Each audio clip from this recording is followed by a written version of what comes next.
Bien, muchachos. Parte 2, digamos, segundo tema importante, las reacciones de sustitución para presentarlas. Y en específico este video trata de la reacción que se llama SN2. Ok, muy bien. Entonces, una sustitución nucleofílica es cuando tengo una especie que se llama el nucleófilo que tiene la tendencia a compartir este par de electrones con la molécula, ¿verdad?, el halogenuro de alquilo, al que voy a llamar sustrato. Es una sustitución porque el nucleófilo se va a integrar, ¿verdad?, y se va a perder el halógeno, que se va a llamar de ahora en adelante grupo saliente. ¿Ok? Las eliminaciones, en cambio, ¿verdad?, tienen una especie negativa que es más bien una base. Ya después veremos la diferencia entre base y nucleófilo. Pero la base lo que va a hacer es arrancar un protón de la periferia, ¿verdad? Y también se va a ir en el proceso el halogenuro y se me va a generar un doble enlace. ¿Ok? Vamos a hablar ahora de las sustituciones. Las eliminaciones son en el otro capítulo. Ok, vamos a empezar con esta que se llama sustitución nucleofílica bimolecular o SN2. Ok, fíjense ustedes, aquí tenemos una reacción entre el yodo metano y el ion hidroxio. Resulta que entonces el yodo es el grupo saliente y se va, y el hidroxilo se pega o se une al carbono. Otra vez, el maje que tiene carga negativa y que se va a pegar al halogenuro de alquilo se llama nucleófilo. La molécula orgánica, que es el halogenuro de alquilo, que sufre el ataque, ¿verdad?, y que es transformada, siempre se llama sustrato. Bueno, este es el producto. Y al grupo que se va, ¿verdad?, si no se va él, el carbono no puede formar 5 enlaces, ¿verdad? Entonces, si no se va él, no puede entrar el otro. Se llama grupo saliente. Bueno, ¿cómo es el mecanismo de esta reacción? Vamos a ir entendiendo de qué se trata esta reacción. Fíjese que la reacción dice aquí, en primer lugar, muchachos, ocurre de manera concertada. O sea, todo ocurre en un solo paso. Y resulta que, como se muestra acá, el hidroxilo con carga negativa se acerca al carbono, que es positivo. Nosotros sabemos que es positivo. ¿Ok? Se acerca bastante. En el momento en que él se va acercando, los sustituyentes que están en una posición cómodamente tetraédrica, como ustedes pueden ver acá, se ponen en un plano. ¿Por qué? Porque ellos tres en el estado de transición están en un plano. Claro, son repelidos por la carga negativa que viene entrando. Ok, en el momento en que se va formando el enlace carbono-oxígeno, en ese mismo momento, muchachos, se va rompiendo el enlace carbono-yodo. Ojo, después, ¿verdad?, de que llegamos al estado de transición, el yodo se va y deja espacio, y fíjense ustedes, los hidrógenos se acomodan de nuevo de manera tetraédrica. Ok, vean que en esta reacción concertada va entrando el nucleófilo y va desplazando de una vez al grupo saliente. ¿Y qué pasa, verdad, con la configuración de este carbono? Que se invierte, muchachos, porque los sustituyentes de este carbono, en este caso son hidrógenos, pero imagínense que fuera R, que fuera un carbono quiral R. Ahorita lo vemos con detalle, pero imagínense. Una vez que llegamos aquí, todos estos están en un plano, ¿verdad? Después ellos se van para el otro lado. Entonces, las reacciones SN2, vamos a ir diciendo cosas, son estereoespecíficas, o sea, tienen un curso estéreo específico definido y se llama la inversión de la configuración. ¿Ok? Y es concertado. Bueno, vamos a leer un poquito. La rapidez de esta reacción, ¿verdad?, es que dice que es una reacción de segundo orden, o sea, la constante, y quiere decir que en el estado de transición participan tanto el sustrato como el nucleófilo. Perdón, es lo que vemos que sí. O sea, aumentar la concentración de OH aumenta la velocidad de la reacción. Aumentar la concentración de yoduro también aumenta la velocidad de la reacción. ¿Ok? Muy bien. Dice, esta sustitución nucleofílica de un paso es un ejemplo de mecanismo SN2. La abreviatura SN2 significa sustitución nucleofílica bimolecular. Claro, bimolecular, porque son dos especies las que definen, muchachos, el estado de transición. El término bimolecular quiere decir que el estado de transición del paso limitante de la rapidez de la reacción, que es el único paso de esta reacción, muchachos, no tiene etapas, es concertada, involucra la colección de dos moléculas.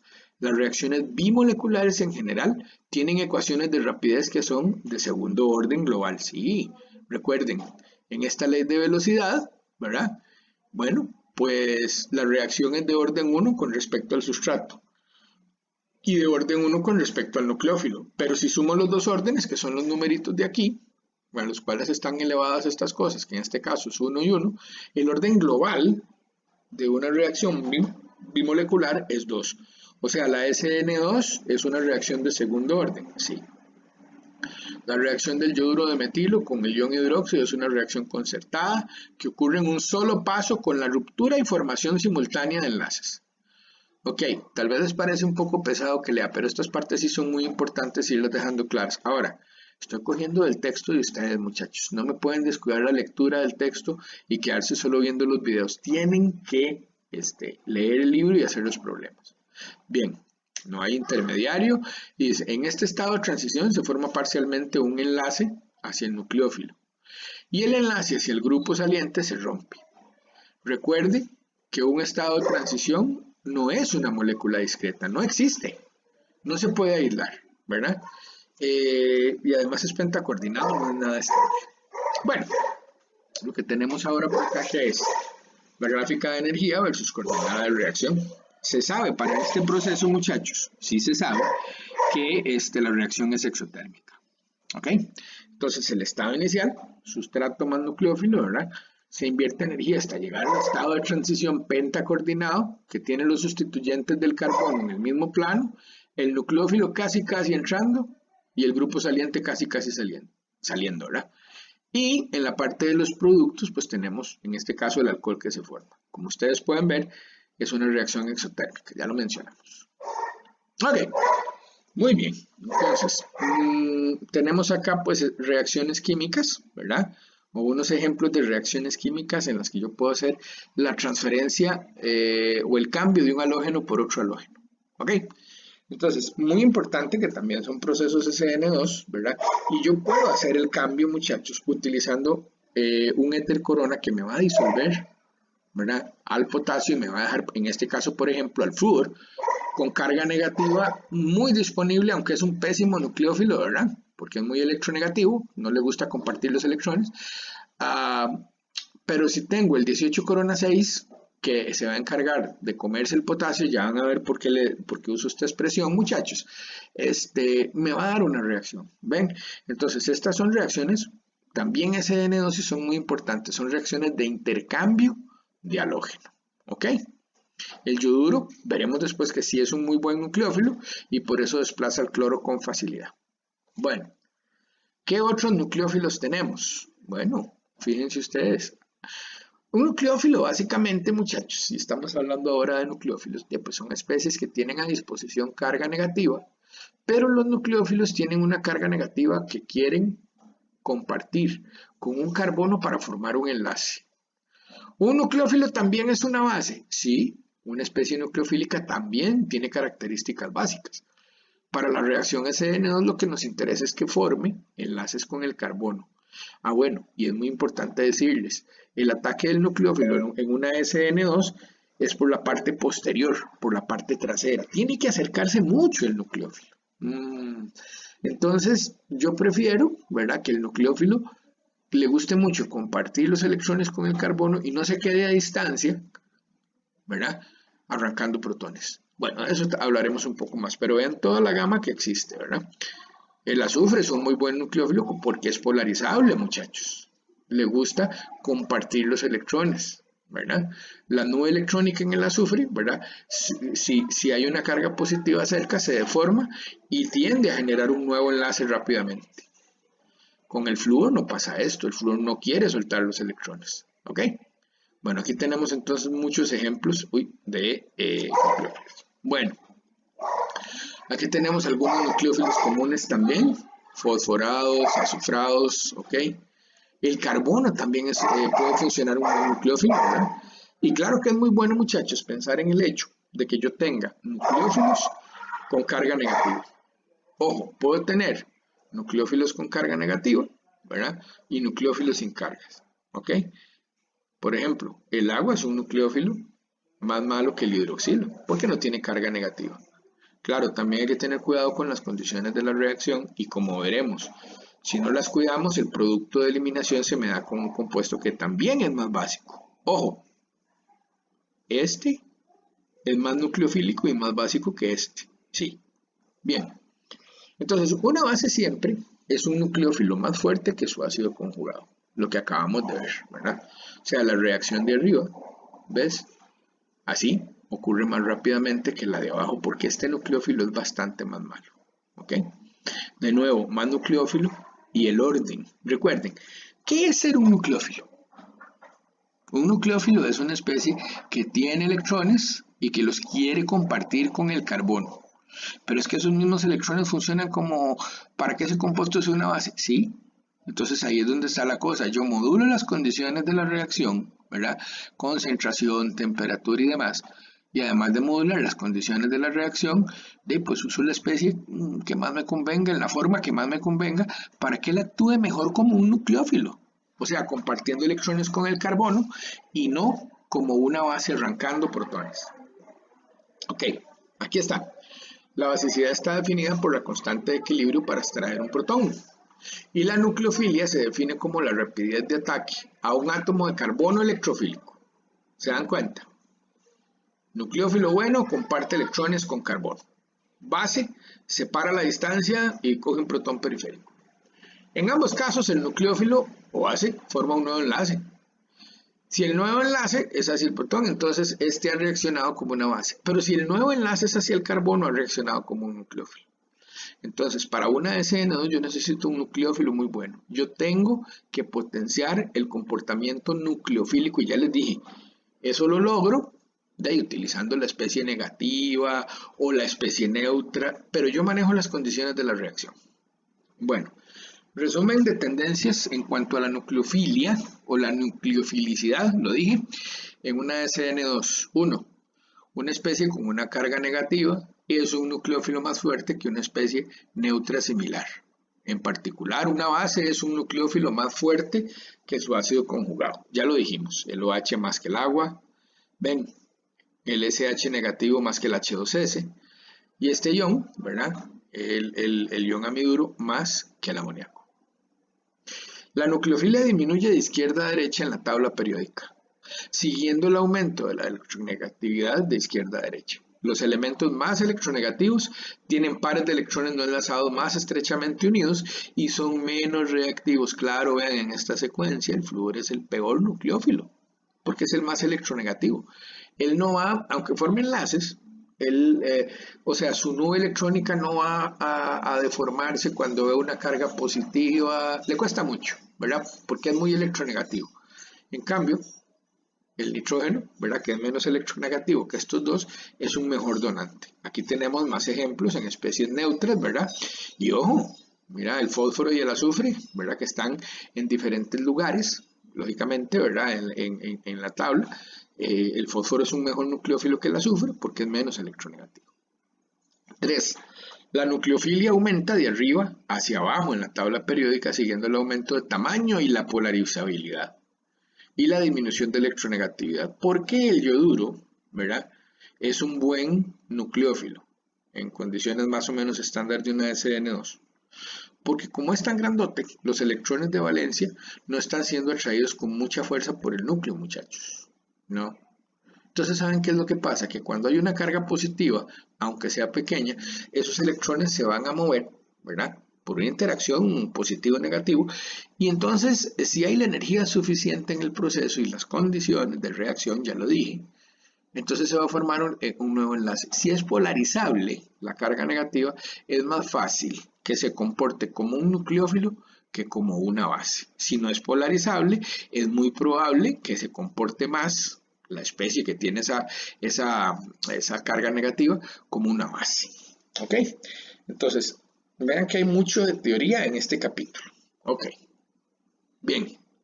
Aquí tenemos entonces una representación un poquito más clara de lo que les decía. Un flúor dice que se dice que el flúor es duro porque es un átomo pequeño y compacto. Ojo, cuando se encuentra con el sustrato, de ahí hay un enlazamiento muy débil, aquí cuesta, ¿verdad? Porque los electrones tienen que ir hacia la carga negativa. esta reacción cuesta más en el estado de transición porque el flúor no suelta los electrones. El yodo se dice que es suave, ¿verdad? Porque es polarizable. Entonces, cuando se encuentra la carga positiva de este carbono, ¿qué es lo que ustedes ven? Que aquí es más fácil que se empiece a generar un enlace. Esta reacción ocurre con mucho mayor facilidad que la de arriba. Bien, otro factor que es muy importante en las reacciones SN2 es el disolvente. Entonces, hay que hablar de que la solvatación es muy importante. O sea, si las cosas no están disueltas, chavalos, no reaccionan. O sea, se deben solvatar varias cosas. Los reactivos, los productos y el estado de transición, sí. Pero hay que tener muchísimo cuidado. ¿Qué pasa si la interacción entre el disolvente y nuestro nucleófilo, ¿verdad?, es muy fuerte? ¿Qué es lo que ocurre? Lo que ocurre, muchachos, es que entonces la reacción va a ser difícil porque yo voy a tener que invertir energía en romper la interacción entre el disolvente y el nucleófilo. Porque si él está muy estabilizado, ¿verdad?, como vemos en este caso este flúor que es pequeño, por el disolvente que está generando enlaces de hidrógeno con él, de cómo va a reaccionar.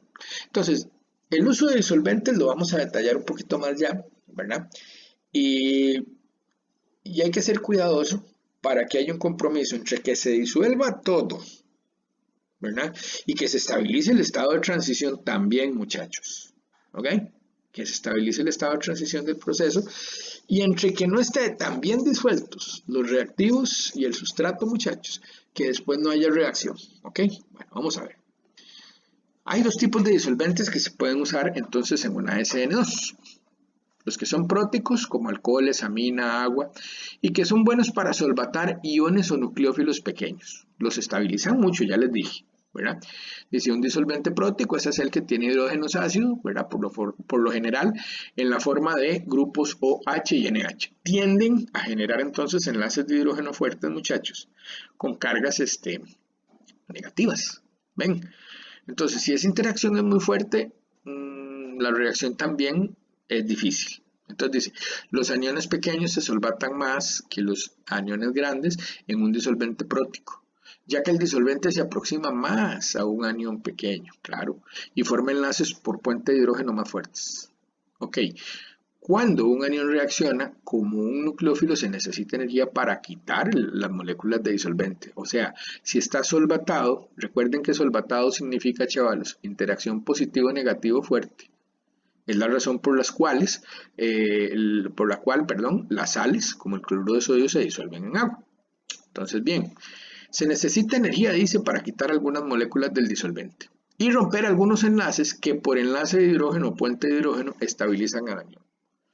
Entonces se necesita más energía para retirar el disolvente de un ion pequeño muy solvatado como el fluoruro que de un ion grande y difuso y menos solvatado como el yoduro.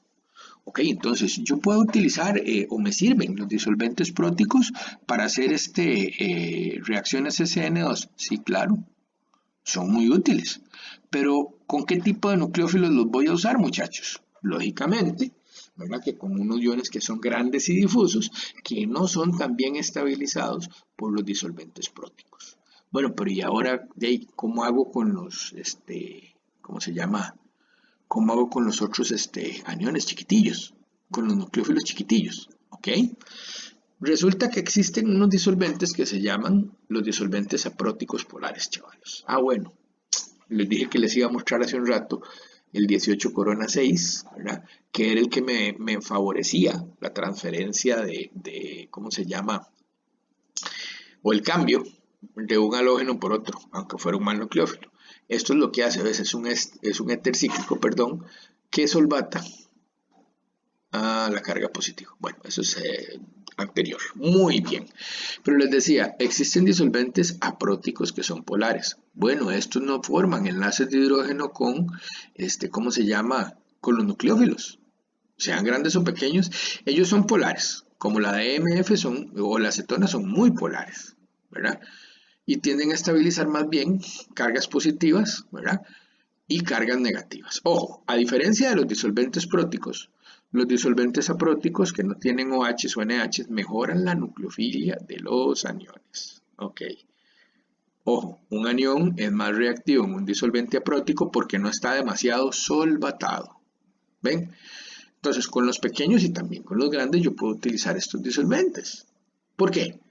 Porque no me solvatan tan fuertemente mi nucleófilo y entonces él va a atacar con mayor facilidad al sustrato. No hay enlaces por puente de hidrógeno por romper, cuando el disolvente debe abrir paso para que el nucleófilo se aproxime a un átomo de carbono electrofílico. Ok, ojo, la capacidad de solvatación relativamente débil de estos disolventes también es una desventaja. Ven como todo, o sea, lo que hay que hacer, o cuando uno trabaja, digamos, en síntesis y demás, el proceso de montar una reacción nueva, muchachos, ¿verdad? O el proceso para hacer un producto nuevo que me interesa, tiene que ver con evaluar muy bien las condiciones y hacer algunas pruebas, ¿verdad? Para saber si son las condiciones óptimas. Entonces aquí se dicen unas tendencias generales, pero recuerden ustedes, los que vayan a trabajar un poco en la parte más química, ¿verdad? Recuerden ustedes que cada proceso tiene sus condiciones especiales. Ojo, dice que la desventaja es que los reactivos iónicos, más polares, son insolubles en disolventes apróticos simples como los alcanos. Y en algunos de estos de ahí, lo que les decía, si no se disuelven todos los actores, no hay reacción. De nuevo, aquí tenemos la ilustración de cómo puede haber un intercambio de flúor, que es un mal nucleófilo, por cloro, ¿verdad? Y eso se da porque el flúor, ¿verdad? Queda desnudo, ¿verdad? En un disolvente aprótico, ¿lo ven? El flúor queda desnudo, no está solvatado efectivamente y por eso me puede dar este tipo de reacción. Ok, otro factor que es fundamental, vean, empezamos hablando de nucleófilo, ¿verdad? Empezamos hablando de, o sea, ¿qué necesito para un SN2? ¿Qué tipo de nucleófilo? Fuerte. Y ya vimos cuáles pueden ser. Acabamos de hablar del disolvente, ahora vamos a hablar del efecto estérico, muchachos. ¿Ok? El efecto estérico en el nucleófilo y el sustrato. Ok, vamos a ver. Dice, la SN2, ¿verdad? Requiere de mucha cercanía entre el nucleófilo y el sustrato, ¿verdad? Ok, además, esto quiere decirme ya algo importante esta frase inicial, muchachos, porque, claro, el nucleófilo en principio no debería de tener un montón de grupos que le obstaculicen la entrada, ¿verdad? Tiene que acercarse mucho al sustrato. Si tiene un montón de grupos voluminosos, nos fregamos. No hay SN2 con facilidad. Y lo otro que dice, que es que el estado de transición es plano, es en el sustrato más bien. Dice, el sustrato lo que tiene son un montón de grupos enormes alrededor del carbono donde está el grupo saliente. Uno, cómo entra el nucleófilo, si tiene que acercarse mucho. Y dos, en el estado de transición, todos los sustituyentes están en un plano. O sea, los otros sustituyentes del carbono que está sufriendo la SN2, recuerdan. Ahora, de qué fregado, cuando están todos en un plano, si son muy grandes se van a repeler mucho. Entonces va a subir mucho la energía de ese estado de transición. Así que, por ejemplo, si yo tengo dos especies como estas, esto me va a funcionar mejor como una base y este más como un nucleófilo porque tiene menos impedimento estérico. Otra vez, el efecto estérico en una SN2 visto desde el punto de vista del nucleófilo. El impedimento estérico influye poco en la basicidad. ¿Por qué?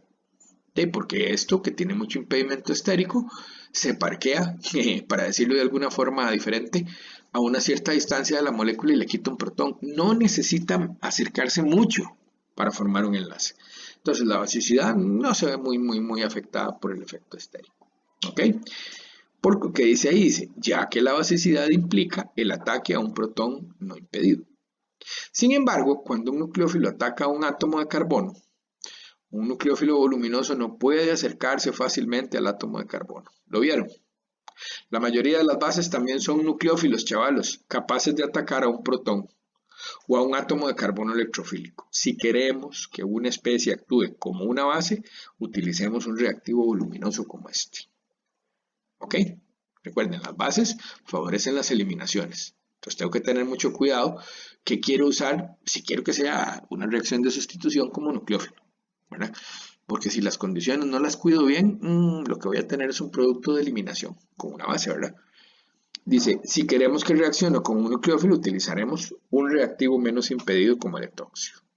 Bueno, ahora vamos a ver el efecto estérico desde el punto de vista del sustrato. Otra vez, vean ustedes, aquí tenemos, ¿verdad?, una tabla en la que se dice que son reacciones de sustitución. El metílico, la velocidad es más de 1000. El primario, 50. El secundario, 1. Uy, con un sustrato terciario, chavalos, ya no ocurre la reacción de SN2. Mira, la velocidad es miserable. O sea, para efectos prácticos, con un sustrato terciario no hay SN2. Ya nosotros sabemos por qué. Aquí cuesta mucho accesar este carbón. El nucleófilo viene por aquí y estos tres grupos lo repelen. Entonces, con un sustrato terciario, se los puedo decir, no hay una SN2. Con uno secundario, pues todavía hay una posibilidad. O sea, se da la reacción, pero es lenta. Y los sustratos, primarios y metílicos, o sea, sin impedimento estérico, son los que sufren SN2. ¿Ok? Sí, ahí lo dice. Ven, aquí vamos a ver, perdón muchachos, disculpen, aquí lo dice. ¿Ves? El metílico más que el primario, más que el secundario, y esa es la rapidez relativa. ¿Ok? Las SN2 solo se llevan a cabo, muchachos, en sustratos que no tengan impedimento estérico. ¿Ok? ¿Ves? Aquí tenemos una representación un poco más clara, más bonita, porque aquí se ve el volumen de los sustituyentes, ¿verdad? Bueno, con este que es el bromuro de isopropilo, el ataque todavía es posible. Con el metílico, que son chiquititos, ¿verdad?, los hidrógenos, el ataque es fácil, dice. Pero aquí se ve clarito, o sea, ¿cómo entra este OH? Tiene tres grupos que obstaculizan, no le permiten ingresar. ¿Ok? Pues resumiendo, el efecto estérico, ¿cómo afecta a una SN2? Si es el nucleófilo, yo necesito que no tenga efecto estérico, porque si no, él va a tender a actuar más como una base que como un nucleófilo, porque se tiene que acercar mucho. Y el efecto estérico desde el punto de vista del sustrato, muchachos. Y claro, si el sustrato tiene un montón de grupos voluminosos, tenemos un grave problema. ¿Por qué? Porque el nucleófilo nunca va a llegar. Ok. Ahora vamos a hablar de otra característica fundamental en la CCN2, que es la que se llama el grupo saliente. ¿Cómo deben de ser los grupos salientes para una SN2? Ok, tiene dos funciones en una reacción. Dice que polariza el enlace CH, muy importante. O sea, dice que vuelve electrofílico este carbono, claro. Como el halógeno es electronegativo, me deja este positivo, ¿ok? Para que pueda ser atacado por el nucleófilo. Si este no desarrollara carga positiva, no hay SN2. Ok, 2. Se va con el par de electrones que lo unían al átomo de carbono electrofílico. Ojo aquí. Entonces, él se va con este par de electrones. Pero si él no los estabiliza de alguna forma, y si los estabiliza porque recuerden que los halógenos son muy electronegativos. Si cuando él sale, ¿verdad? Sale una especie negativa. No es una especie negativa que sea estable, muchachos. Entonces la SN2 no se da. ¿Ok? Bueno, para realizar estas buenas funciones, dice sí, un buen grupo saliente debe ser un aceptor de electrones para polarizar el átomo de carbono. Eso es aquí en el enlace. ¿Ok? 2. Debe ser estable. Cuando se libera al medio, no debe ser una base fuerte, ¿verdad? Y debe de ser polarizable para estabilizar el estado de transición. Vamos a ver con más detalle esto, ¿ves? Si el enlace está fuertemente polarizado, ¿sí?, este carbono cada vez va a ser más positivo y más fácilmente atacado por los nucleófilos. ¿Ok? Ok. Vamos a ver. En el segundo caso, fíjense ustedes que cuando se está formando el enlace se está rompiendo el otro, ¿verdad? Y entonces, claro, muchachos, si lo que yo voy a liberar al medio, como en esta reacción que tenemos aquí, es una base fuertísima, inclusive comparado con la base que usé o el nucleófilo, ¿verdad?, que yo usé para atacar al sustrato, muchachos, esta reacción no se da jamás, porque lo que estoy pretendiendo es liberar una especie con una carga muy fuerte. Iones que son bases fuertes y malos grupos salientes, todos estos. Ahora, si hay un truco para poder quitar este OH, que no lo saque yo como el grupo saliente hidroxilo, fíjense ustedes, yo puedo echar un ácido para protonar el OH y después añadir el bromuro negativo en una sal Y fíjense que el grupo saliente ahora es agua, que es una especie que no es muy básica. Entonces, yo quiero que el grupo saliente polarice el enlace, 1.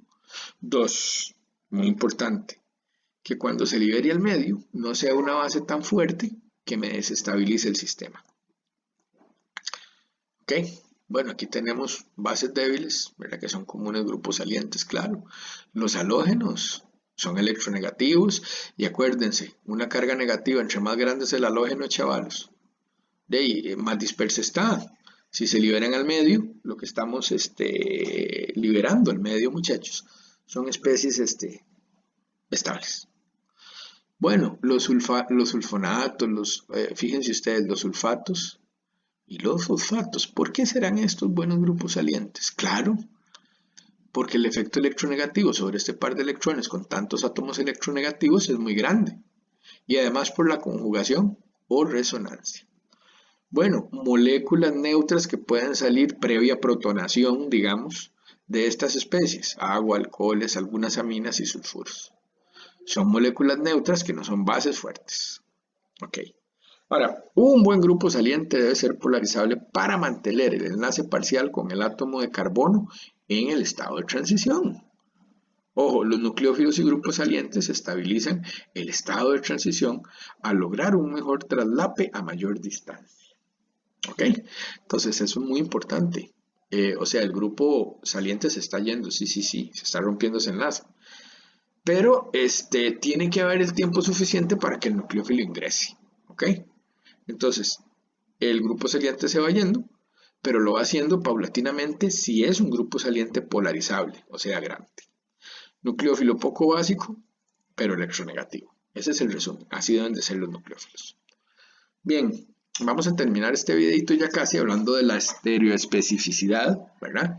De la reacción SN2, de la estereoquímica. Vamos a ver. Entonces, ¿cómo es que ocurría esto?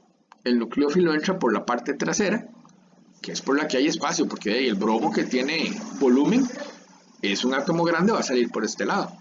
Entonces él se acerca mucho, ¿verdad? Y se va imprimiendo, ¿verdad? O sea, se va enlazando al carbono poco a poco, ¿verdad? Porque el carbono es parcialmente positivo. En la medida en que él va entrando, el bromo va saliendo. Tenemos el estado de transición, lo vuelvo a repetir, que tiene los otros sustituyentes del carbono, ¿verdad? Los que no están participando en la reacción, en un solo plano. Una vez que el grupo saliente abandona la molécula, se recupera, ¿verdad? La estructura tetradérica. Pero vean cómo ocurrió esto. El nucleófilo entró por detrás, ¿ok? Y el grupo saliente salió por el otro lado. Nunca salen por el mismo lado. Entra por detrás uno y sale el otro, ¿verdad? Digamos por la parte del frente. Entonces, lo que ocurre también es lo que ya dije, que quiero dejarlo muy claro. Como esto está entrando aquí, ¿verdad? Repele los sustituyentes que ya tenía el carbono. ¿Y qué logramos ver, muchachos? De que la configuración se invierte. ¿Ok? Entonces, ojo. De ahí, inversión de la configuración, una reacción SN2. Parto del S, 2-bromobutano y le echo hidróxido. Claro, obtengo el R. ¿Verdad? Hay inversión completa. ¿Cuánto es la inversión de la configuración en esta reacción? 100%. Por eso se dice que la reacción es estereoespecífica. Bueno, estas se llaman inversiones de Walden en honor a la persona que estudió estos procesos y que los documentó bastante bien. Muy bien. Vemos aquí, ¿verdad?, que el hidroxilo entra por una parte y el bromo se va. Y fíjense ustedes, ¿verdad?, que aquí teníamos un cis y que el producto final es un trans. Claro, porque el OH nunca va a entrar por el lado en que el bromo está, no tiene espacio. El ataque o el curso estereoquímico de una SN2 es que el nucleófilo ataca al sustrato por la parte trasera. Bueno, muchachos, ¿qué les parece? Aquí tenemos pues un nucleófilo y aquí tenemos de ahí un halógeno de alquilo con un grupo saliente que es quiral. ¿Qué nos dará esa reacción? A ver, ¿este centro quiral es S o es R? ¿Qué opinan? ¿Cómo lo hacemos? Bueno, como el hidrógeno está en la horizontal y no en la vertical, lo que nosotros decíamos es que dábamos el orden 1, 2 y 3. 1, 2, le podía pasar por encima de este 3. Ok, 1, 2 y 3, vean, esto sería, este sentido sería R, ¿verdad? Pero como el hidrógeno está aquí, yo sé que este centro quiral más bien es ese. Ok, el producto final va a ser R. Ok, ustedes pueden, cuando resuelven un ejercicio de estos muchachos, ponerlo distinto, ¿verdad? Y ahí tenemos el producto con la estereoquímica invertida. ¿Ves? Otro. Ah, muy bien. El yoduro en este caso es el nucleófilo. Ok, y fíjense ustedes que este carbono de aquí es el que tiene el grupo saliente. De nuevo, 1, 2 y 3. Entonces, ok, este sentido, ¿verdad? Es aquí, aquí y aquí. Muy bien. Ok, el sentido de giro es ese, ¿sí? Entonces quiere decir que este centro quiral es R. El producto tiene que ser ese, muchachos. De nuevo, lo pueden cambiar de estructura y aquí tienen, ven que es sencillo. El yodo está de este lado. En el lado contrario que estaba el grupo saliente. ¿Ok? Bien. Una última. Esta, vean, es este azufre el que va a entrar. Y ustedes pueden hacer el mecanismo haciendo el ataque por detrás, por aquí. ¿Ok? Ahora, ¿quién se va? ¿El flúor o el bromo? ¿Qué opinan? Claro, se va el bromo porque es el mejor grupo saliente. El flúor no es un buen grupo saliente, ¿verdad? Pueden revisar un poquito la sección 621. ¿Verdad? Recuerden que entre más grande es el halógeno, chiquillos, entre más grande es el halógeno, más se dispersa la carga, ¿ok? Y al dispersarse más la carga, ¿verdad? Se estabiliza más. Bien, el último. Mentía, me faltaba uno. Este también. Ok. Deuterio, hidrógeno, cloro. Claro, esto es un carbono quiral, ¿verdad? Bueno, por detrás y se va el cloro. Tenemos el producto acá formado. ¿Ok? Bueno, vamos a parar aquí este videito, muchachos, porque nos queda solo la reacción SN1. Ok, gracias.